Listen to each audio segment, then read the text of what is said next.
चाय से भी अल्सर हो सकता है? चाय से भी होता है अल्सर, गर्म होती है। हाँ। एक ना आपको चीज़ बताऊंगा, वात पित्त कफ आपको पता है, योगा में होता है वात पित्त कफ, ठीक है ना। अगर आपको अपने बॉडी में देखना ना कि आपकी बॉडी में वात पित्त कफ की किस मात्रा में जो कमी है, कौन सी कमी है, Okay. ठीक है ना। तो आप ये करो, आपकी जो लेफ्ट हैंड है ना, लेफ्ट हैंड में ना आपकी ये नाड़ी है, ये 3 फिंगर्स है ना आपकी मिडल, हाँ 3 फिंगर्स हैं। इसको आपने यहाँ पे होल्ड करना है, ठीक है। ठीक है, यहाँ पे होल्ड करना। और आपने देखना है वात, ये वाली वात, हाँ। दूसरी पित्त, वात पित्त, और तीसरी कफ, ठीक है ना। तो आपने यहाँ पे देखना है कि जो फिंगर आपकी ज़्यादा वाइब्रेट करेगी वो आपका बढ़ा हुआ है। अच्छा जी, जिसकी बॉडी में ये तीनों चीज़ बैलेंस होगी ना, तो वो आप देखोगे वो काफ़ी प्रोडक्टिव, काफ़ी क्रिएटिव, वो बहुत ही मतलब सही लेवल पे जा रहा सही होगा। है।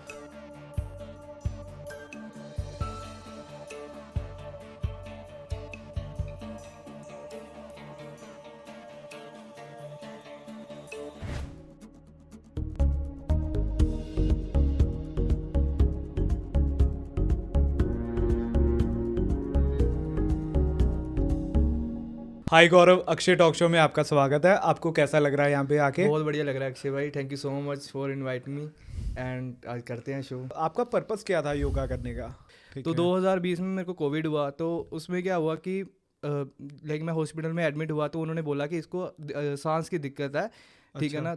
तो मैं हॉस्पिटल में था, तो मुझे था कि मैंने एक्सरसाइज मैं हर दिन करता था, जो जब मैं हॉस्पिटल में भी था तो हर दिन मैंने एक्सरसाइज करनी, बट सच उसमें में? हाँ सच में, मेरे पास क्लिप्स भी हैं, मैं आपको शेयर करूँगा। ओके। तो उसमें क्या हुआ था कि मैं जैसे स्ट्रेंथ ट्रेनिंग कर रहा था तो मेरी सांस और ज़्यादा फूल रही थी। तो ओके। मुझे अपनी फिटनेस को लेकर शुरू से ही रहा है कि मैंने फिट रहना है, चाहे जैसे भी करूं। तो फिर मैंने यूट्यूब पे भी देखा कि मैं कैसे अपनी फिटनेस को मेंटेन कर सकता हूँ, तो वहाँ पे मुझे योगा आप मिला। मेंटली काफी स्टेबल लग रहे हो। कोविड अगर आपको हो गया था जी जी तो जी फिर भी आप कर रहे थे जी, मैं एक्सरसाइज? कर रहा था एक्चुअली में। हाँ, फिर मुझे यूट्यूब पे मिला कि हम योगा से हम फिजिकली भी फिट रहेंगे और अच्छा। हमारे लंग्स भी इम्प्रूव होंगे।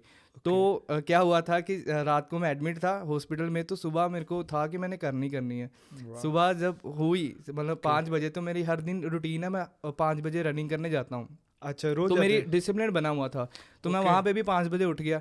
तो वहाँ पे उठ के मैंने नीचे अपनी जो ब्लैंकेट था वो नीचे बिछाया और वहाँ पे योगा करने लग गया यूट्यूब से देख के। घर वालों ने कहा नहीं कुछ? हाँ, घर वालों ने वो सोए हुए थे तो मैं योगा कर रहा था, तो बाहर से नर्स एंटर की, तो वो देखने लगी कि ये पेशेंट कौन है कि ये योगा कर रहा है।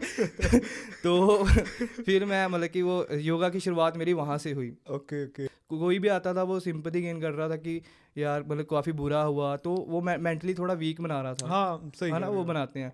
बट मैंने क्या किया, फिर मैंने बुक पे फोकस किया, उसको पढ़ा कैसे कैसे मैं अपने माइंड को स्टेबल रख सकता हूँ, मेंटली स्ट्रॉन्ग बन सकता हूँ, ठीक है ना। तो वही मैंने अप्लाई की। उसमें एक चीज़ थी सबकॉन्शियस माइंड बुक में कि ओके। हम कैसे अपने जो अगर कोई प्रॉब्लम है, अगर माइंड में अगर नेगेटिविटी है, तो हम कैसे उसको क्लियर पार कर सकते हैं अगर आप ओके। मेंटली वीक बन रहे हो तो। ओके तो उसमें ऐसा था कि आपने आंखें बंद करनी है, ठीक है ना, और आपने अपने आप को पॉजिटिव वर्ड्स आपने बोलने हैं और उसको विजन में देखना है। कि जैसे मैं लेटता था और मैं अपने माइंड में बोलता था कि हाँ मैं ठीक हो गया हूँ पूरी तरह से, अब मैं घर पे हूँ, और मैं फील कर रहा था मैं फिर से जिम जा रहा हूँ, मतलब कि अपनी एक्सरसाइज शुरू कर रहा हूँ, ऐसे ऐसे मैं विज़न देख रहा था। तो मैं ये बोलूँगा कि power of words, okay. Words ने काफ़ी हेल्प की, विज़न ने काफ़ी हेल्प की, और योगा ने भी। मैं हर दिन फिर सुबह भी और शाम को भी योगा करके बेड पे जाता था लेटने। सही कह रहे हो। जी, तो ऐसे मेरी योगा की शुरुआत हुई। फिर आगे आगे मैं बढ़ता रहा, घर पे आया, और घर पे भी मैं मतलब कि तब चलो घर पे भी जब आया था तो मैं पूरी तरह से क्योर नहीं हुआ था क्योंकि सांस की दिक्कत थी। Okay okay. जी, तो फिर मैं एक बार क्या हुआ कि डॉक्टर के पास गया था, जो स्कॉट में डॉक्टर है, ठीक है ना। तो उनके पास गया था, तो उन्होंने एक मेरे को पंप दिया, अस्थमा का पंप दिया। तो मैंने किसी को बताया नहीं ना, घर पे बताया, पहली बार बता रहा हूँ। तो मैं घर पे लेके आया, काफ़ी सैड था क्योंकि उन्होंने बोला कि आप कभी भी हैवी वेट नहीं उठा सकते। Oh my God. तो मेरा दिल तभी टूट गया कि मैं जिम तो करूँगा कैसे भी हो। तो तो फिर ये घर ओवरकम कैसे की प्रॉब्लम आपने? मैं बताता हूँ आपको। वो पंप ला के मैंने रख दिया, ठीक है ना, मैंने एक बार लिया था उसको, ओके और मैं काफ़ी रोया था कमरा बंद करके। ओके। मैंने कहा कि यार मतलब मेरी मतलब जो लाइफ का पैशन है मेरा, मैं रनिंग करने जा रहा हूँ, मतलब कि वेट उठा रहा हूँ, तो मैं मतलब क्या करूँ, है ना, मतलब मेरा क्या सपना ही होता, टूट गया। अगर सिंगर का गला ही खराब हो जाए उसके सिंगर बाद का क्या? गला तो फिर क्या क्या ही रह रह जाएगा जाएगा? ज़िंदगी में। हाँ। तो फिर मैंने क्या किया कि मैंने कहा ये पंप मैंने रख दिया, मैं इसको रखूँगा, बट ओके। इसको मैं कभी यूज़ नहीं करूँगा चाहे कुछ भी हो जाए। ओके जी, तो फिर मैंने क्या बोलते हैं कि उसको रामदेव की जो वीडियो होती हैं वो लगाई सुबह, मतलब कि हर दिन मैंने बोला कि मैं योगा करूँगा, Okay. योगा भी की, ठीक है ना, और अपनी डाइट को पूरी पूरी तरह से ठीक कर दिया कि क्या क्या खाना, जैसे फ्रूट्स, वेजिटेबल, जो भी मेरे लंग्स को हेल्थी बनाते हैं, जो भी Okay. उसको लंग्स की आर्टरीज को स्ट्रॉन्ग बनाएंगे, वो मैंने अप्लाई करनी शुरू कर दी। ठीक है। सुबह जैसे अगर बारिश भी होती थी ना, मतलब इंक्लूडिंग संडे, मैंने है। हर दिन योगा की। वाह अगर बारिश भी होती थी, अगर कोई भी ऐसा दिन था जैसे मतलब ठंड भी है, ठंड में भी मैं सुबह ऊपर जाके कमरे में करनी योगा, मतलब 3-3 घंटे योगा की मैंने। वाह सबसे ज़्यादा मैंने प्राणायाम किया। अगर मैं आज ठीक हूँ, आज मैं अभी रनिंग कर रहा हूँ, हर दिन मैं 5 किलोमीटर रनिंग करता हूँ ओके जी, जिम भी ठीक कर है। रहा हूँ और योगा में होल्डिंग भी आसनास कर रहा हूँ, ठीक है ना। तो प्राणायाम ने बहुत इम्पैक्ट डाला मेरी लाइफ में। प्राणायाम जी, ओके अनुलोम विलोम कपालभाति ओके ओके जी। तो ये है मेरी योगा की जर्नी। फिर मैं आगे बढ़ता रहा और इसमें मेरा मतलब मन भी लगने लग गया, क्योंकि मैं हर दिन कर रहा था। तो आगे फिर मैं इसमें सर्टिफाइड भी हूँ। काफ़ी इंकरेजिंग स्टोरी है आपकी। जी, अब मैं पेशेंट्स को ठीक कर रहा हूँ जिनको सांस की दिक्कत है, क्योंकि मेरा अच्छा। ये गोल था कि जैसे मेरे को सांस की दिक्कत हाँ। थी, मैंने मतलब कि उठा भी नहीं पा रहा था, वेट भी नहीं उठा पा रहा था। डॉक्टर ने बोल दिया था कि ये नहीं ठीक हो पाती, क्योंकि ओके। ये अस्थमा बोलते हैं कि जब ये आती है ना, तो ये इंसान के मरने के साथ ही जाती है, कभी भी ठीक नहीं होती। ओके पर मेरा गोल था कि मैं करके दिखाऊंगा, ठीक करके दिखाऊंगा। तो मैंने क्योर भी किया, मैं पेशेंट्स को भी क्योर कर रहा हूँ। जो मेरा पेशेंट है करंटली, जो पेशेंट है ओके वो खुद डॉक्टर है, उनकी वाइफ है जो जिनको मैं योगा करवा रहा हूँ। ओके तो वो दिन में 4-4 बार पंप ले रही लेते थे, ओके ठीक है ना। तो अब वो, मैं नहीं बोलता कि पूरी तरह से छूट गया, बट अब वो 1 बार ले रहे हैं दिन में वाह यार जी। मतलब मेरा गोल है कि अगर मैं ठीक हुआ हूँ, अगर मतलब इतने लोग हैं जो कि ये प्रॉब्लम को फेस कर रहे हैं, तो उनकी भी मैं हेल्प करूँगा सही है। जी। बहुत ज़्यादा इंकरेजिंग स्टोरी है भाई थैंक यू आपकी। सो मच भाई। बहुत मतलब पेशेंट्स को मतलब ये इंकरेज करेगी आगे आपकी कहानी, अगर वो मतलब कि इस स्थिति में होंगे। जी जी, सही है भाई। Thank you. और गौरव भाई कोई ऐसे आपको लगता है कि इंग्लिश टॉयलेट्स के आने के कारण लोग ओबीस होना ज़्यादा शुरू हो गए हैं? डेफिनेटली बहुत ज़्यादा। जैसे इंडियन टॉयलेट से पहले है ना, तो हाँ। उसमें क्या होता था कि लोग जब बैठते थे स्क्वाट पोजीशन में बैठते थे, ओके तो क्या मल्लासन। मल्लासन ओके। में जी। तो मल्लासन में बैठते थे, तो क्या होता था, जो अबडोमन था वो जब हम बैठते हैं उसमें, ओके तो ओके अबडोमन कंप्रेस होता है, जिससे जो हमारा नर्वस सिस्टम, जो हमारे इंटेस्टाइन है, वो उसकी मसाज होती है, जिससे जो स्टूल होता है वो अच्छे से पास आउट होता है, ठीक है ना। ओके। एक्स्ट्रा स्टूल कभी भी चिपकता नहीं है। जैसे आप वो जो इंटेस्टाइन होती है ना, जैसे ओके, आप ओके। जो अब टॉयलेट्स हैं है ना, इंग्लिश टॉयलेट्स हैं, उसमें आप बैठते हो जब, ठीक है ना, हाँ। तो उसमें क्या होता है कि आप प्रॉपर तरीके से स्टूल नहीं पास हो पाता ओके जी। वो इंटेस्टाइन में कहीं ना कहीं लग जाता है, जिसके कारण कॉन्स्टिपेशन की दिक्कत काफ़ी लोगों को रहती है। तो ये बहुत बड़ा रीज़न है इसका जी। गौरव भाई, हम अपनी स्किन को ग्लो करने के लिए क्या क्या आसन कर सकते हैं? लाइक व्हाट इज द मंत्र ऑफ ग्लोइंग स्किन? ओके, अगर हम स्किन की बात करें तो स्किन के लिए हम सूर्य नमस्कार इसमें बहुत ही इम्पैक्टफुल है ओके जी। सूर्य नमस्कार में क्या होता है, सूर्य नमस्कार के बारे में बात करूंगा कि सूर्य नमस्कार इज़ अ होलिस्टिक, वो 12 आसनों का एक कॉम्बिनेशन है, जो कि हमारी ओवरऑल हेल्थ के लिए बहुत ही अच्छा है। अच्छा, 12 आसन होते हैं? 12 आसनों का कॉम्बिनेशन है सूर्य नमस्कार। ओके अब मैं आपको एक बात बताऊंगा कि अगर आप कोई भी एक्सरसाइज नहीं कर रहे, अगर आप सूर्य नमस्कार ही हर दिन 15 से 20 बार करोगे ना, तो आपका कभी भी वेट नहीं बढ़ेगा, और ना मतलब वेट आपका मेंटेन रहेगा। और दिन में कितनी बार कह रहे हो आप? एक दिन में 20 बार सूर्य 20 नमस्कार बार। अगर करते हो, सिर्फ सूर्य नमस्कार, ओके ओके उसमें आपके पैरों से, आपके सिर से लेके पैरों तक की एक्सरसाइज होती है ओके जी। अगर आपने फ्लेक्सिबिलिटी इंप्रूव करनी है, फ्लेक्सिबिलिटी बढ़ानी है, तो सूर्य नमस्कार। उसमें ब्लड सर्कुलेशन भी आपका अच्छा होता है, ठीक है ना। स्किन भी काफ़ी ग्लो होती है, ठीक है ना। और स्किन के लिए अगर मैं बात करूँ तो शीर्ष आसन बहुत ही बेस्ट है ओके ओके जी, क्योंकि शीर्ष आसन में क्या होता है कि हम सिर के बल खड़े होते हैं, ओके तो जो ब्लड होता है वो हमारा ऊपर सिर में आ जाता है, फेस में सिर में आ जाता है, ब्लड फ्लो ज़्यादा बढ़ जाता है। ओके ओके तो वो स्किन के लिए बहुत ही हेल्पफुल है, वो आपकी उसकी स्किन बहुत ही ग्लो करती है। अच्छा, हमारा ब्लड यहाँ पे आ जाता ब्लड है? हमारा यहाँ पे आ ग्लो जाता है। करेगी उसके हाँ, साथ वो उसका? हाँ, स्किन जब देखो ना, जहाँ पे ब्लड फ्लो ज़्यादा होगा, हाँ तो वो चीज़ इम्पैक्ट करेगी वहाँ पे, ठीक है जहाँ पे ब्लड फ्लो ज़्यादा होगा, ठीक है ना। और तीसरी है कि जैसे जब आपको स्वेटिंग होती है, हाँ जब पसीना आता है, स्वेटिंग होती है, तो उससे भी, उसके बाद जो हमारी स्किन होती है वो बहुत ही ग्लो करती है। आपने कभी भी देखा होगा जिम में भी, एक्सरसाइज कर रहे हो आप, ठीक है हाँ ना, पहले जब आप पसीना मतलब कि आप टावल से आप है ना करते हो, साफ करते हो, तो उसके बाद स्किन में काफ़ी देखना ग्लो आएगा। हाँ हाँ। रेड रेड होता है, कई बोलते हैं कि रेड रेड हो गई है। मैंने ना एक बात नोटिस की, जब जी मैं प्राणायाम करता हूँ ना जी। तब भी काफी फर्क आ जाता है। प्राणायाम तो बहुत ही बेस्ट है ना। प्राणायाम क्या हाँ क्या है कि उसमें जब हम प्राणायाम करते हैं ना, जैसे ओके मान लो मैं पार्क में प्राणायाम कर रहा हूँ, ठीक है ना, हाँ वो क्या होता है कि हमारी जो अंदर बैड वायु होती है उसको बाहर करती है, और अंदर ओके फ्रेश ऑक्सीजन बढ़ती है, सही जिससे है। हमारे स्किन के पर्टिकुलर्स होते हैं वो काफ़ी अच्छे होते हैं, ओके स्ट्रॉन्ग होते हैं, ओके स्ट्रेंथन ओके। होते हैं। तो प्राणायाम में तो बहुत ही बेस्ट है। अब भाई कोई हाइट लंबी करने के लिए कोई है आसन? हाइट लंबी करने के लिए अगर आप बोलोगे तो वो होती है वो ताड़ आसन। ताड़ आसन इसमें बहुत ही हेल्पफुल है। ओके जी। ताड़ आसन में क्या होता है, जब आप ताड़ आसन करते हो, दोनों हाथों को ऊपर लेके जाते हो, स्ट्रेचिंग करते हो, ठीक है ना, उसमें आपकी बॉडी में फ्लेक्सिबिलिटी भी आती है, ठीक है ना, और आपकी हाइट में भी काफ़ी इम्पैक्ट बढ़ता है उसमें। स्ट्रेचिंग से भी स्ट्रेचिंग हाइट स्ट्रेचिंग से भी होता है, स्ट्रेचिंग से भी होता है। हाइट लंबी हो जी, जाती है हाइट इससे? लंबी होती है स्ट्रेचिंग से भी। ठीक है। जी। और हमारे ना ऑडियंस को बताइए कि हाइट कौन सी एज तक मतलब कि बढ़ सकती है? देखो, हाइट का अगर मैं बात करूं तो एक तो पहला ये है कि ये तो जेनेटिक्स पे भी पड़ती है, जेनेटिक्स ओके के हुई होती है, ठीक है ना। बट मैं ये बोलूँगा कि कई लोग क्या करते हैं कि पूरा का पूरा 100% जेनेटिक्स बोल देते हैं, कभी भी 100% नहीं होता, ठीक है ओके ना। ये मतलब कि मान लो कि मेरे फादर की जो हाइट है, ठीक है ना, ओके वो इतनी ज़्यादा नहीं है, बट मेरी हाइट 6 फुट है, ओके ठीक है ना। तो इसमें अगर मैं बात करूँ तो अगर मैं देखता कि मेरे जेनेटिक की ऐसे हैं तो मैं नहीं हाँ। बढ़ पाऊंगा, ठीक है ना। तो तो फिर ऐसा आप कुछ नहीं होता। निताश हराश हो जाते? हरास हो जाते हैं और आगे हाँ बढ़ते नहीं, एग्जीक्यूट ही नहीं करते, ठीक है ओके ना। तो ऐसा नहीं होता। अगर हाइट की बात करूँ तो वो 18 से लेके 20 तक साल की एज तक मतलब की होती है कि इन आप, बॉयज? नहीं, इन बॉयज़ इन गर्ल्स। अच्छा जी सेम जी जी सेम एज सेम। लेवल है। हाँ, उसमें क्या होता है कि इतनी एज में हाइट अगर आप चाहो तो आप बढ़ा सकते हो। रनिंग के ओके थ्रू भी रनिंग, मैं बोलूँगा कि रनिंग इसमें बहुत ही इम्पैक्ट करती है। ओके जी, मैं 10th में था जब से रनिंग कर रहा हूँ, ओके हर दिन। आज मेरे को 7 साल हो गए हैं, मैं हर दिन रनिंग तो करता ही करता हूँ। सही है भाई, जी। आप तभी फिट हो। तब हाँ, रनिंग तो मैं लवर हूँ, रनिंग लवर हूँ। सही है जी भाई। भाई आजकल बहुत सी चीज़ों में पाम ऑयल मिला होता है, जी तो जी इसके कोई सब्स्टिट्यूट्स हैं कि हेल्दी ऑयल हम खाएं? जी भाई, क्यों नहीं है। इसमें मैं बताऊंगा ऑलिव ऑयल। ऑलिव ऑयल बहुत ही अच्छा ऑयल है, ओके ठीक है ना। वो ठीक हमारी है हार्ट हेल्थ के लिए भी अच्छा है और ओवरऑल हेल्थ के लिए भी अच्छा है, ठीक है ना। उसमें ज़्यादातर मिलावट भी नहीं होती, ठीक है ना, ओके। और प्योर भी है। तो मैं यही बोलूँगा कि अगर इसका सब्सिट्यूट करोगे तो ऑलिव ऑयल ज़रूर यूज़ करो। क्या आप मानते हो चाय पीना हार्मफुल है? बिल्कुल, मैं मानता हूँ चाय पीना हार्मफुल है।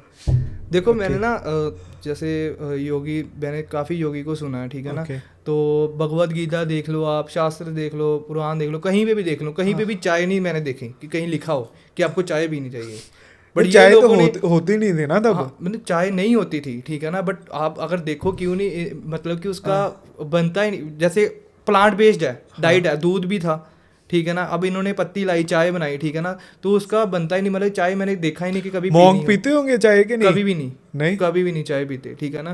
ओके बाकी मतलब मॉन्क का कभी भी चाय नहीं पीते, ठीक है।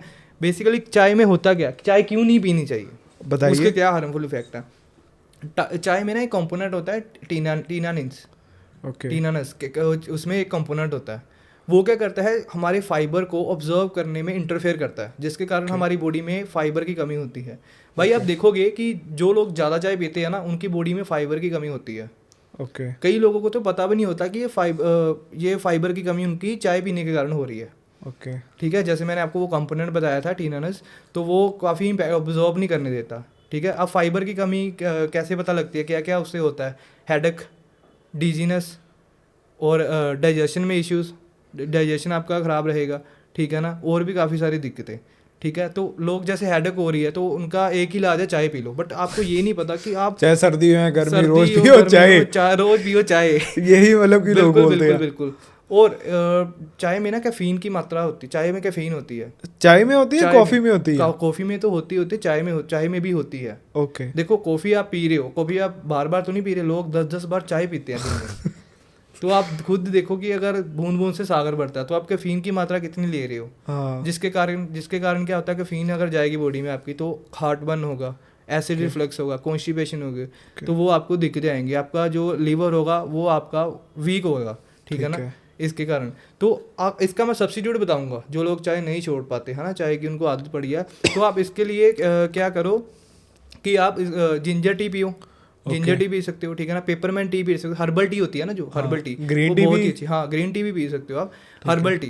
हर्बल टी पियो, टर्मरिक मिल्क पियो, फ्रूट जूसेस लो, ठीक है ना। Okay. बट वही बोलूँगा, एक्सेस में मत लो कुछ भी। अगर आप चाहे पी भी रहे हो तो मतलब एक्सेस में मत पियो, दिन कम में पियो। एक बार पी लो, हाँ, अगर 3 आप दिन 4 5 भरी ना 5 बार पियो। 10 बार आप पी रहे हो, आप हाँ। मतलब क्या कर रहे हो, अपनी बॉडी का पूरा नुकसान कर रहे हो। अच्छा, एक और क्वेश्चन था मेरा। आजकल लोग ना बहुत ज़्यादा जंक फूड खा रहे हैं, हर रोज जंक फूड खाई जा रहे हैं। जी। आपको क्या लगता है 10 साल तक उनका क्या हश्र होगा? देखो, अगर आपने देखा होगा कि पहले क्या होता था कि जो एज का क्राइटेरिया था वो कितना था ना, 90 साल, 95 है ना। अब 95 या WHO ने क्या कर दिया, एज का कितना कर दिया, मतलब 85 ईयर किया मे बी, है ना, Okay. 85 ईयर का किया। तो ये क्यों कम होगा? अब 60 साल भी लोग बोल रहे हैं कि यार 60 साल मतलब कि अब होगा आगे चल के हाँ। कि 60 साल तक बंदा जी लिया तो मतलब 60 साल भी बहुत ज़्यादा है। 60 साल भी बहुत ज़्यादा। तो ये इसी कारण है भाई, ओके। क्योंकि लोग जंक फूड खा रहे हैं, उनको पता भी नहीं है कि, उनको पता होता है, हाँ, आपको पता कि अंदर ये मेरी पता। बॉडी के लिए हार्मफुल है, बट वो बोल रहे हैं कि यार चल छोड़, क्या हो गया फिर, क्या एंजॉय कर रहे हैं, क्या हो गया। बट उनको ये नहीं पता कि आने वाले 5 या 10 साल बाद क्या हालत होगी उनकी। ओके। मतलब ऐसी हालत भाई हो जाएगी, चलो कहीं डरेंगे भी कि मतलब कि जो क्रिटिकल इलनेस होती है ना, हाँ। जो बड़ी बड़ी डिसीजेज होती हैं, अच्छा। वो आम हो जाएंगी लोगों। ओके। वो बोलेंगे कि यार ये तो आम ही है आजकल। पहले आप किसी को सुनते थे ना, कैंसर है, हाँ। ठीक है ना, कोई पैरालाइज है, कुछ भी है, ठीक है ना, तो ये इतना माना नहीं जाता था। जैसे अल्सर है, हाँ। ये इतना मतलब कि बहुत बड़ा होता था, बड़ी बात होती थी कि इतनी बड़ी दिक्कत है। अब तो आम है लोगों को यार। हाँ। अब तो किसी को बोलो अल्सर, अच्छा चल ठीक है, ये हो जाता है यार, सबके साथ है। अबे भाई तू ये तो सोच कि वो क्यों हुआ है। अच्छा। उससे ये नहीं सीखते कि मतलब किस कारण हुआ। चाय से भी अल्सर हो सकता? चाय से भी होता है अल्सर, गर्म होती है। हाँ। एक ना आपको चीज़ बताऊंगा, वात पित्त कफ, आपको पता है योगा में होता है वात पित्त कफ, ठीक है ना। अगर आपको अपने बॉडी में देखना ना कि आपकी बॉडी में वात पित्त कफ की किस मात्रा में जो कमी है, कौन सी कमी है, Okay. ठीक है ना, तो आप ये करो, आपकी जो लेफ्ट हैंड है ना, लेफ्ट हैंड में ना आपकी ये नाड़ी है, Okay. ये 3 फिंगर्स है ना आपकी मिडल, हाँ हाँ, 3 हाँ। फिंगर्स हैं। इसको आपने यहाँ पे होल्ड करना है, ठीक है। ठीक है, यहाँ पे होल्ड करना। और आपने देखना है वात, ये वाली वात, हाँ। दूसरी पित्त, वात Okay. पित्त, और तीसरी कफ, Okay. ठीक है ना। तो आपने यहाँ पे देखना है कि जो फिंगर आपकी ज़्यादा वाइब्रेट करेगी वो हाँ। आपका बढ़ा हुआ है। अच्छा। जी, जैसे ये अगर मैं देखूँ सेंटर वाली अगर आपकी बड़ी है तो आपकी पित्त की दिक्कत है।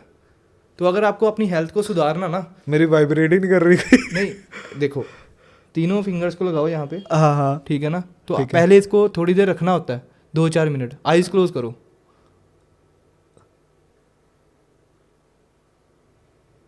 हाँ, ये वाली कर रही ये है, क्या है? वात, वात। वात बढ़ा हुआ। ओके। तो इसमें मतलब कि लोग अपनी देख सकते हैं, जैसे आप ना किसी उस पे जाओगे ना, आयुर्वेदिक स्टोर पे जाओगे, Okay. वो भी आपकी नस देखते हैं। ओके। ओके। वो यही देखते हैं कि आपकी वो कौन सी वात बढ़ा हुआ, पित्त बढ़ा हुआ कि कफ बढ़ा हुआ, ओके। ठीक है ना। तो इससे आप पता कर सकते हो कि आपकी बॉडी में क्या है। अगर आप मान लो वात, पित्त, ओके। कफ। ओके। कफ मतलब क्या? कफ मतलब कि जैसे रेशा हो जाता है, जैसे अच्छा, जुकाम लगता है, खांसी हाँ, लगती है, तो वो होता है कफ, ठीक है ना। जैसे कफ बढ़ा, अगर आपको पता कि हाँ मेरी बॉडी में कफ बढ़ा हुआ है, ठीक है ना, तो आप उसके लिए क्या करोगे, ठंडी चीज़ें नहीं खाओगे, हाँ। ठीक है ना, टर्मरिक मिल्क पियोगे, जिंजर टी पियोगे, हाँ, ठीक है ना, हाँ, उसको हाँ। बैलेंस करोगे। ठीक है। जिसकी बॉडी में तीनों चीज़ बैलेंस होगी ना, तो वो आप देखोगे वो काफ़ी प्रोडक्टिव, काफ़ी क्रिएटिव, वो बहुत ही मतलब सही लेवल पे जा रहा होगा। आजकल ना लोग बहुत ज़्यादा मतलब कि उठते हैं, मतलब 12 बजे के बाद भी उठते रहते हैं। तो कोई नाइट टाइम का मतलब हम स्नैक्स खा लें, हेल्दी स्नैक्स, वो मैगी हैं खाने लग जाते हैं। बिल्कुल बिल्कुल हेल्दी स्नैक्स हैं कोई? बिल्कुल हेल्दी स्नैक्स से पहले ना मैं एक चीज़ बोलूँगा, जैसे हाँ। आपने बोला कि आजकल लोग 12 बजे उठ रहे हैं, हाँ। ठीक है ना। सबसे पहले तो उनका स्लीपिंग साइकिल ही बहुत गंदा है, ओके। ठीक है ना। देखो पता क्या होता है, जैसे हम सुबह उठते हैं, हाँ हाँ। जो सूर्य बोलते हैं कि अगर हम जैसे सूर्य उदय से बाद वो जब उठते हैं तो हमारे एनर्जी लेवल बहुत ही कम होते हैं, ठीक है अच्छा। ना, और हमारी ना प्रोडक्टिविटी और क्रिएटिविटी नहीं इतनी बढ़ती, ठीक है ना। है। जिससे क्या होता है कि हम अंदर से क्रेविंग होती है हमें बाहर का कुछ खाने का, गंदा मंदा, जैसे हम खाते हैं मैगी खा ली, ओके। ठीक है ना, परोठी खा ली, मतलब कुलचे खा ले, ठीक है ना। ये इसका माइंड पे बहुत ज़्यादा इम्पैक्ट पड़ता है। हमारी जो सेंसेस होती है ना, हाँ। सेंसेस होती हैं वो बहुत ही वीक हो जाती है जब हम इतनी लेट उठते हैं, उस पर अच्छा। हमारा कंट्रोल नहीं रह पाता, ओके। ओके। ठीक है। सबसे पहले अपना स्लीपिंग साइकिल ठीक करो, रात को 10 बजे सो और सुबह 5 बजे, उठो। ठीक है। अगर आप 5 बजे नहीं भी उठते, चलो आप नहीं भी उठते, बट सूर्योदय से पहले आप उठना शुरू कर दो, ओके ठीक है ना। अगर जब आप अपना स्लीपिंग साइकिल ठीक करोगे ना, तो 50% तो वैसे आपकी प्रॉब्लम दूर हो जाएगी। भाई जैसे कि सभी कहते हैं कि 8 घंटे की नींद ठीक होती है, Right. एफिशिएंट होती है, हम्म। तो हम ऐसा कर सकते हैं रात को 6 घंटे सो जाएं, हम्म। दोपहर को 2 घंटे सो जाएं, ये सही है? मैं ये नहीं मानता कि 8 घंटे की नींद बहुत ज़रूरी होती है।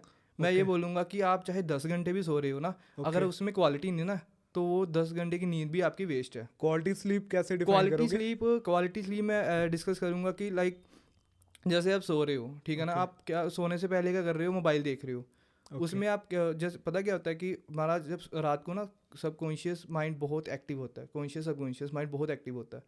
जो आप रात को देख के सोते हो ना, जो आप रात को Okay. देख के सोते हो, वही रात को आपके दिमाग में घूमता है।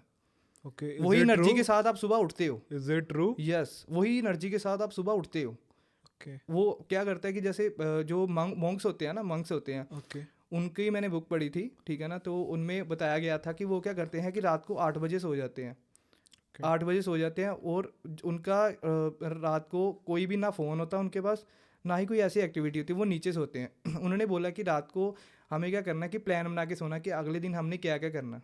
अच्छा, पहले से प्लान पहले से प्लान जरूर करना चाहिए हमें, ओके ठीक है ना, क्योंकि जब आपको पता होगा ना कि कल मैंने ये करना है, तो रात को वो अंदर आपको घूमेगा, ठीक है ना, माइंड में घूमेगा कि हाँ मैंने ये टास्क करने हैं, तो आप क्रिएटिव भी रहोगे, पॉजिटिव भी रहोगे। जब जैसे मान लो आप ही हो भाई, ठीक है ना, आपने रात को बोल के सोए कि मैंने सुबह 5 बजे उठना, रनिंग करनी है। अच्छा, जैसे ठीक मान है। लो कि दूसरी एग्जांपल लूंगा कि मान लो आपने कल दिल्ली जाना है, ओके, आपने 4 बजे की ट्रेन पकड़नी है सुबह, 3 बजे उठेंगे? 3 है ना, 4 बजे की बजे। ट्रेन पकड़नी, क्या आप 5 बजे उठोगे? नहीं नहीं। आप रात को बोल के सोओगे ना कि हाँ मैंने 4 बजे उठना है, क्योंकि आपको प्री प्लान हो कि मुझे पता कि कल मैंने जाना है। हाँ, तो ये लोग नेचुरल नॉर्मल लाइफ में क्यों नहीं करते, मुझे ये नहीं समझ आता। पेपर मैन पे लिख के सो कि हाँ सुबह मैंने उठना है, और उसके साथ वाई भी लिखो अपना, अच्छा, क्यों मैंने उठना है। ओके। एक लिख लिया कि मैंने सुबह रनिंग करनी है, उसके साथ छोटा सा लिख लो कि वाई, क्यों क्यों अगर मैंने वाई का जवाब क्लियर हो जाएगा ना, तो लाइफ इज मैंने सॉर्टेड बोला हो कि जाएगी। वाई क्लियर हो जाएगा ना, हाँ, तो मतलब सारी चीज़ें क्लियर हो जाएगी। आप खाना खा रहे हो ना, क्यों हाँ, खा रहे हो? क्योंकि पेट आपको भरने भूख के लग लिए। रही है, पेट भरने के लिए। तो यही है भाई, मतलब क्वालिटी स्लीप लो, ठीक है ना, ओके, क्वांटिटी नहीं क्वालिटी। अब मोदी जी बोलते कि 4 घंटे सोते हैं, 4 बजे 3 बजे उठ जाते हैं, ओके, ठीक है ना। तो अगर आप बोलोगे कि वो 8 घंटे नहीं सो रहे, बट वो कितने प्रोडक्टिव हैं, कितने अच्छा। मतलब कि आप देखोगे कितने अच्छे अच्छे काम कर रहे हैं, हाँ वो तो है ना। वर्ल्ड वाइड पूरे इंडिया का मतलब कि देख देख कर रहे हैं, आगे भी बढ़ा रहे हैं, ठीक है, इकोनॉमी की ग्रोथ कर रहे हैं। तो उनकी प्रोडक्टिविटी देखो, वो हर दिन योगा करते हैं सुबह उठ के। ओके। तो ऐसा नहीं होता, क्वालिटी स्लीप लो, ठीक है ना, क्वांटिटी की ये आपने चक्कर कहीं मत पढ़ा पड़ो। था पीएम मोदी रोज योगा करते हैं? जी, पीएम मोदी हर दिन योगा करते हैं, उन्होंने ही आगे योगा को बढ़ा रहे हैं। ओके जी, ये योगा का चल रहा है। अब 2023 में वो खेलो इंडिया खेलों में, ओलंपिक्स में योगा लेके आए हैं। अब भाई जैसे आप जिम लगाते हो, तो जिम में कंसिस्टेंट और डिसिप्लिन कैसे बनाए रखें? देखो इसमें मैंने वही बोला कि एक तो वाई क्लियर होना चाहिए कि आपको जाना कहाँ है। अच्छा, ठीक है जाना ना? क्यों है? जाना क्यों है, मैं चलो अपने एक तो मेरा है कि फिटनेस के लिए जाना मैंने, है ना, थोड़ा हाँ। सा चलो ड्रेसिंग से अच्छी लगे, कपड़े डाले अच्छे लगे, है ना, हाँ, एक तो ये है। फिट लगे। दूसरा एक मैं बोलूँगा कि जिसका कोई भी नहीं है, नॉर्मल लाइफ जी रहा है, जॉब पे जा रहा है, जॉब से आ रहा है, हाँ वो कैसे डिसिप्लिन रहे, है ना। हाँ, क्वेश्चन यही है ना कि tough वो question कैसे, है ये। हाँ, क्योंकि हम तो चलो आप यंग है, चलो, है ना, हमें होता है कि चलो कपड़े अच्छे लगे, है ना, हाँ। हमने योगा करनी है, हमने जिम जाना, बट हाँ। उनके लिए तो नॉर्मल लाइफ है, है ना, ओके ओके उनके वो कैसे डिसिप्लिन रहे।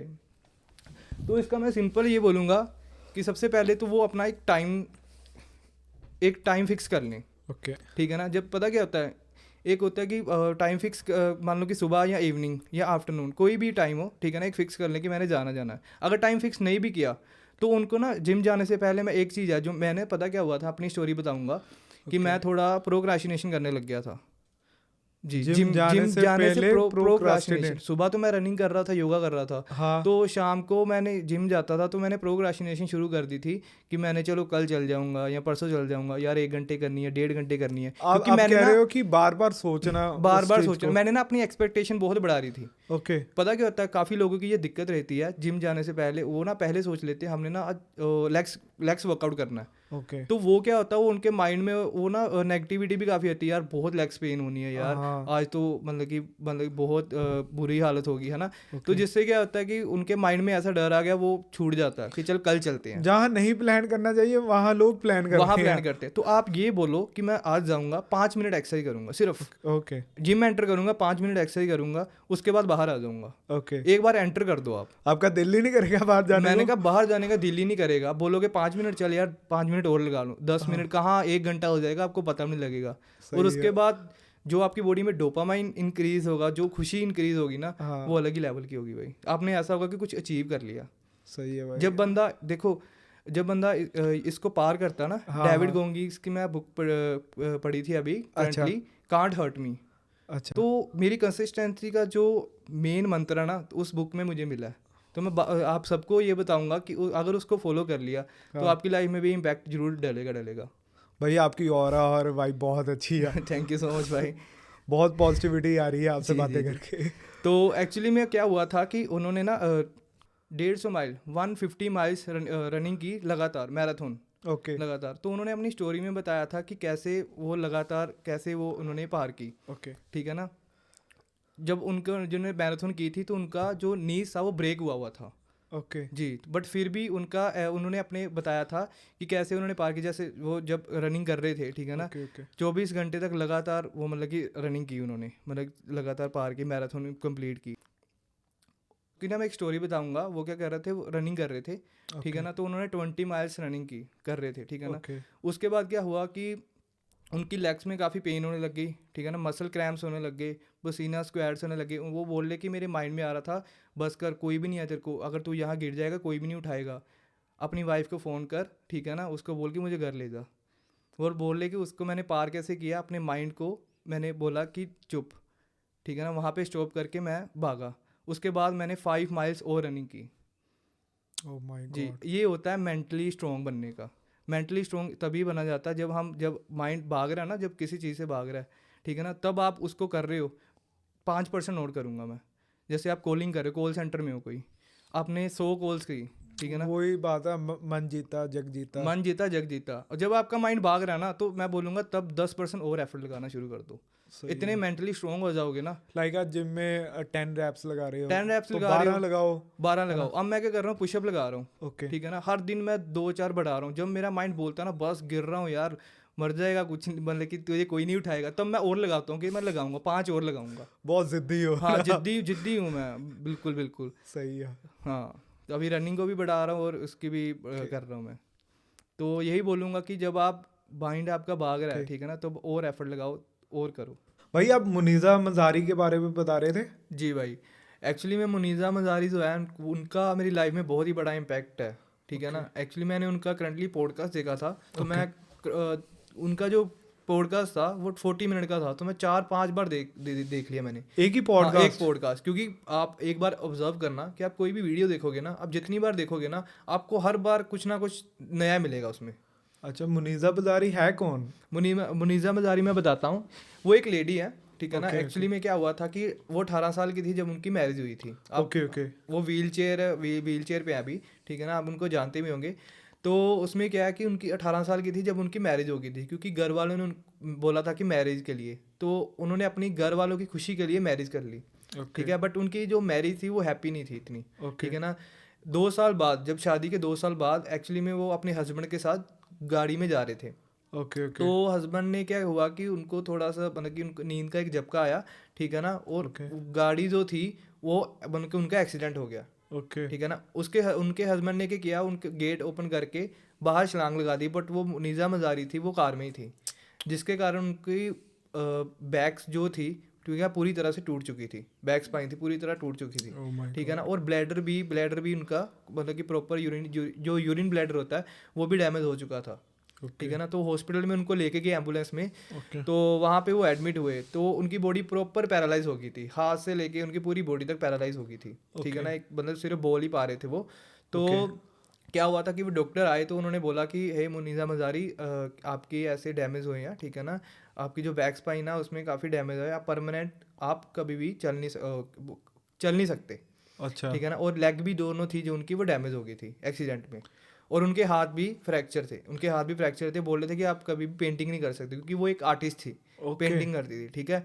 तो वो पूरी तरह टूट चुकी थी, ठीक है। तो उनमें क्या था कि फिर उसके बाद ये तो हुआ कि चलो उनकी बॉडी डैमेज हो चुकी थी, ठीक है ना। फिर से एक डॉक्टर आया तो उन्होंने बोला, हे मुनीज़ा मज़ारी, मैं एक आपको चीज़ बोलूँगा कि आप कभी भी माँ नहीं बन सकते। जी। तो मतलब वो पूरी तरह टूट चुकी थी, क्योंकि बोलते हैं कि अगर लेडी है, अगर वो अपने बच्चे को बर्थ नहीं दे सकती तो इम्परफेक्ट मानी जाती है। क्या? इम्परफेक्ट मानी जाती है ओके। अगर वो एक चाइल्ड को बर्थ नहीं दे मतलब सही कि कह अगर रहे हो। देती तो, है ना। तो वो पूरी तरह टूट चुकी थी, बट उस जो उनकी मम्मा थे, उन्होंने उनको बहुत हौसला दिया। उनकी मम्मा ने, उनकी वो रियल इंस्पिरेशन थी उनकी मम्मा। उन्होंने क्या बोला, हे मुनीज़ा, इट टू शैल पास, ये जो तेरी दर्द है ये टाइम के साथ ये चला जाएगा, ओके। ठीक है ना। तूने हार नहीं मानी, क्योंकि उस समय क्या होता है कि काफ़ी लोग जो इस सिचुएशन में आते हैं वो सुसाइड कर लेते हैं या हार जाते हैं, ज़िंदगी से हार जाते हैं, बट उन्होंने हार नहीं मानी। डॉक्टर ने उनको बोल दिया कि आप 2 साल तक, ठीक है, 2 साल तक आप बेड में लेटे रहोगे, आप खड़े नहीं हो सकते। ओके। तो एक उनको फिर बाद में घर पे लेके गए, ठीक है ना। तो उन्होंने 2 साल तक एक कमरे में बंद रहे, 2 साल तक। ओके। अब मानोगे नहीं कि कैसी सिचुएशन रही थी कि एक तो होता है कि हम एक लेटे हुए हैं, एक खड़े हो रहे हैं, बैठ रहे हैं, वो बेड पे लेटी हुई थी, ओके। ठीक है ना। वो मतलब कि वो वॉल्स थी जो वो अंदर रह रह के डिप्रेस जो हुई पड़ी थी, ठीक है ना। बट क्या हुआ कि किसने उनको बचाया, वो रोती भी थी रात को कमरा बंद करके, किसी के सामने रोती, मतलब रोती थी, चीखती थी कि क्या मेरी ज़िंदगी में बचा क्या, कुछ भी नहीं बचा। मैं आर्टिस्ट थी, मैं पेंटिंग करना चाहती थी, मेरा वो भी नहीं कर सकती, मैं बच्चे को जन्म नहीं दे सकती, ठीक है ना। मेरे क्या ज़िंदगी जीने का वजूद क्या है।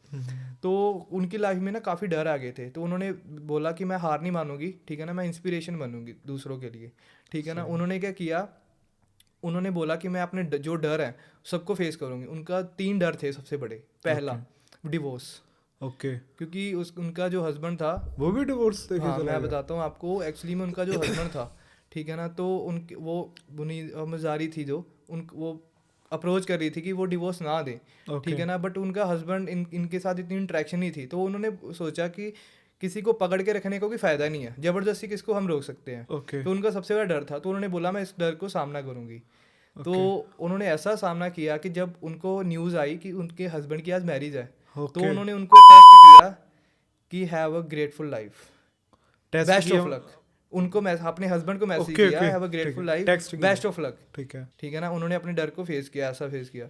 दूसरा था लोगों को फेस करना, ओके। क्योंकि वो ऐसा थे, कोई भी आता था तो उनको बोलता था मतलब कि आप मतलब कि ऐसे हो चुके हो, आप कभी माँ नहीं बन सकते, आप कभी भी चल नहीं सकते, हमें बहुत दुख है। वो ये सुनकर थक चुकी थी। तो वो क्या बोलती, जब कोई मिलने आता था ना, तो उसकी मम्मा उन्होंने बोला था कि उनको बोलना कि वो सोई हुई है, मिल नहीं सकती, वो थक चुकी थी। तो फेस करना लोगों को उनका सबसे बड़ा डर था। ओके। तो उन्होंने कहा कि मैं सबसे मतलब इसको फेस करूंगी, ओके। ठीक है। तो वो अभी फेस कर पाए? अब इंटरनेशनल टेलीकास्ट मतलब कि वो कर रही हैं, ठीक है ना, अच्छे अच्छे शो कर रही हैं, बड़े बड़े पॉडकास्ट में जा रही हैं, एक आर्टिस्ट भी बनी उसके बाद, ओके। ठीक है। और उनके तीसरा डर क्या था, माँ नहीं बन सकती, ठीक ठीक है है। ना। तो उन्होंने क्या, फिर उन्होंने एक अपने सोचा कि इसके लिए क्या सोल्यूशन है। तो उनको एक सोल्यूशन मिला कि why can't I adopt, okay. मैं अडोप्ट क्यों नहीं कर सकती सन को, ठीक है ना। तो उन्होंने मतलब कि सभी जगह डाल दिया कि अगर कोई भी अगर होगा बच्चा तो मैं अडोप्ट करूँगी। तो उनको एक बार फ़ोन आया एम्बेसी से कि मुनीज़ा की एक लड़का है, आप क्या अडोप्ट करोगे। तो उन्होंने खुशी से बोला कि हाँ यस, क्यों नहीं, मैं मतलब कि आगे ये सोच रही थी तो ये क्यों नहीं, है ना। वो गई, तो जब वो गई व्हील चेयर पे गई, तो उन्होंने बोला कि उन्होंने मन में सोचा मुनीज़ा मज़ारी ने कि मेरे चल नहीं सकती, तो ये सोच रही होंगी कि मैं इस बच्चे को पाल नहीं सकती। बट आगे से उनका आंसर क्या था कि आप इसकी सबसे बेस्ट मदर बनोगे दुनिया की। हाउ? आगे उन्होंने, कैसे? बिकॉज कि उनकी जो इंटेंशन थी, जो उस बच्चे को देख के, तो उन्होंने देख ली कि हाँ इससे बढ़िया मदर इसको नहीं मिल सकती इस बच्चे को, ओके। ठीक है ना। तो उन्होंने बोला यस, मैं सबसे बेस्ट मदर बनूंगी इस बच्चे की, ठीक है। तो उन्होंने ना अपनी लाइफ में बहुत कुछ सीखा। उन्होंने हार क्यों नहीं मानी, उन्होंने एक बात सोची कि अगर मैं हार मान जाऊंगी ना तो मेरी मदर और मेरा भाई भी हार मान जाएगा, गिव अप कर देगा। ओके। तो मैंने हार नहीं मानी, मैंने जीना है और मैंने अपना बेस्ट देना है, अपना बेस्ट वर्जन बनना है। तो आज वो मॉडल भी हैं।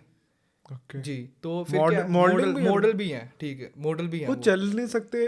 मॉडल कैसे? मॉडल मतलब उनकी अपने उन्होंने अपने को बेस्ट वर्जन बनाया, जैसे अपनी फेस लुक को अच्छा किया, ठीक है ना, अपनी डाइट को भी अच्छा किया, मतलब जो भी उनके पास था। मैं आगे चल के बताता हूँ कि कैसे कैसे उन्होंने किया। ओके तो फिर क्या हुआ था कि वो अपने बेटे से काफ़ी कुछ सीखती हैं। एक स्टोरी है जो मेरी लाइफ में बहुत इंपैक्ट करती है भाई। ओके मैं तब का ना जब वो सुनता हूँ ना तो बहुत ग्रेटिट्यूड फील करता हूँ। उनकी लाइफ में ना एक ही है कंक्लूजन अगर दूँ तो वो है ग्रेटिट्यूड।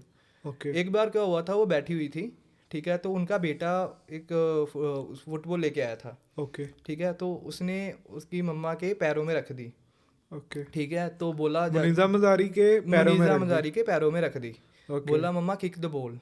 ओके एंड तब उन्होंने बोला कि मुझे सबसे ज़्यादा मतलब वो रोई तब, तो उन्होंने बोला कि सबसे ज़्यादा डिमोटिवेट मैं तब हुई थी, तब मुझे फील हुआ कि आई एम डिसेबल, पहली बार हुआ। तो आगे से लड़के ने क्या रिस्पॉन्स दिया, mom you can't kick the ball but your hands are working, catch the ball and मेरी तरफ फेंको। मतलब है कि जब आपका हाफ ग्लास एम्प्टी है, डोंट लुक कि your half glass is empty, look your half glass is still full. कि अगर आपका हाफ ग्लास अगर फुल है ना तो उसकी तरफ देखो। जब आप खाली देखोगे ना तो आप हमेशा उस जो आपका भरा हुआ वो उसको भी ख़त्म कर दोगे। बट अगर आपका हाफ ग्लास फुल है ना तो आप उस पर एफर्ट लगाओगे, उसको भी भर दोगे। इसलिए डोंट लुक एट इट कि अपनी कमियों को मत देखो। जब आप कमियाँ देखोगे ना तो आप कभी भी आगे बढ़ नहीं पाओगे। आप देखोगे क्या आपके पास बचा है, उसको कैसे बेहतर बना सकते हो। उसके बेटे ने भी उसकी पॉजिटिविटी जगा दी बहुत। कि आपके पास हाथ दो है, आपके पास हाथ है मोम, यूज़ योर हैंड, कि आपके पास हाथ हैं तो आप उसको यूज़ करो। तो ये बेसिकली स्टोरी है कि मैं सिंपल सबको यही कहूँगा कि देखो भाई, आपकी ज़िंदगी में ऐसी चीज़ें आएंगी जो ऐसा मोड़ लेके आएगी, सब कुछ तोड़ देगी आपको फिजिकली इमोशनली, बट तब हार नहीं मानी, गिव अप नहीं करना। तब आपने देखना है कि आपके पास क्या बचा हुआ और उसको कैसे आप इम्प्रूव कर सकते हो, उसको कैसे आप बढ़िया बना सकते हो। सही है भाई। जी स्टोरी बताऊंगा डर के बारे में, कैसे आप अपने डर को ख़त्म कर सकते हो। ओके अगर आपने वहम को दूर करना ना, सुपरस्टिशन को दूर करना, तो ये स्टोरी बहुत ही इम्पैक्ट करेगी। हाँ जी बताइए। ये है कृष्ण जी और बलराम जी।